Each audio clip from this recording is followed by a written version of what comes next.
it's hard to see the sheen, but that sheen is really bright when the plant is living and thriving. So we're gonna clean these and cook them either today or tomorrow in a big pot. So collard greens are that old, black-eyed peas are that old.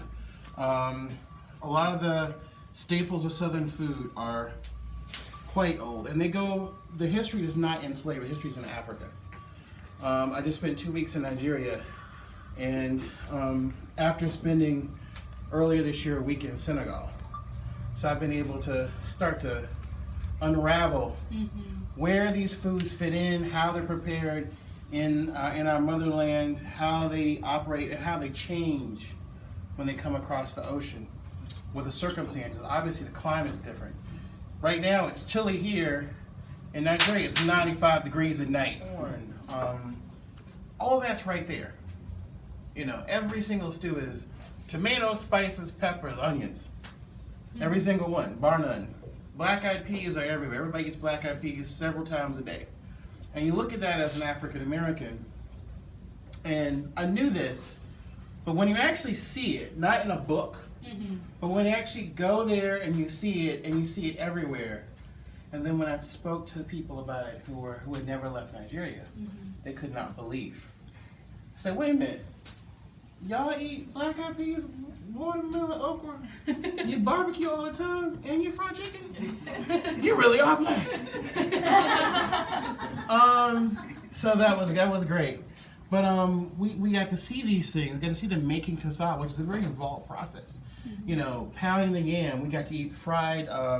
One of the dishes in one of the books we use here is a source book, The Virginia Housewife, was the first Southern cookbook, and was published in the 1820s by Mary Randolph, who was a cousin of these Randolphs, and also cousin Thomas Jefferson and Robert E. Lee and George Washington. All of them, they were all related.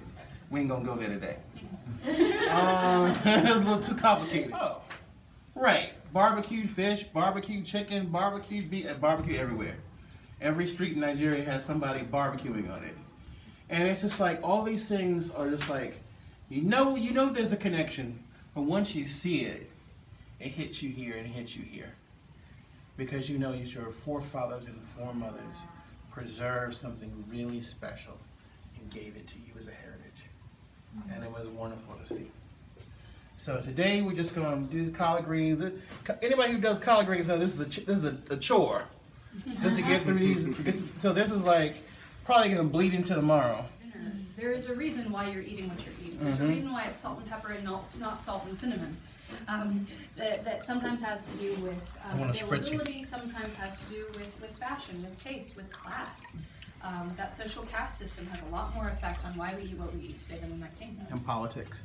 And when someone put on social media yesterday, it's Thanksgiving, can't we just leave the politics out of here and just leave it alone and not talk about Native people and just leave it? No. Thanksgiving is politics. No, sorry, that's just not how it works. No. And what we do is we try to soften that blow by making it more down to earth and giving people at least we could do everything but feed you. We'll feed you in the tavern, but we have serve save kitchen. We can't feed you here.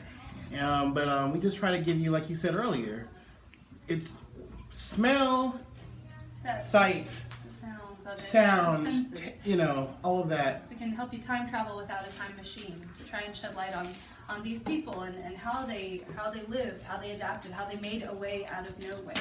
How they maintained a sense of identity even when the construct that they're living in tells them that they have no identity except for as slave. That is a heritage that survives and really is a testament to the resiliency. So, yeah, it was deep. But I did learn a lot. Explain it, right? The influence. What'd you say, sir? I said the African influence on Southern cooking was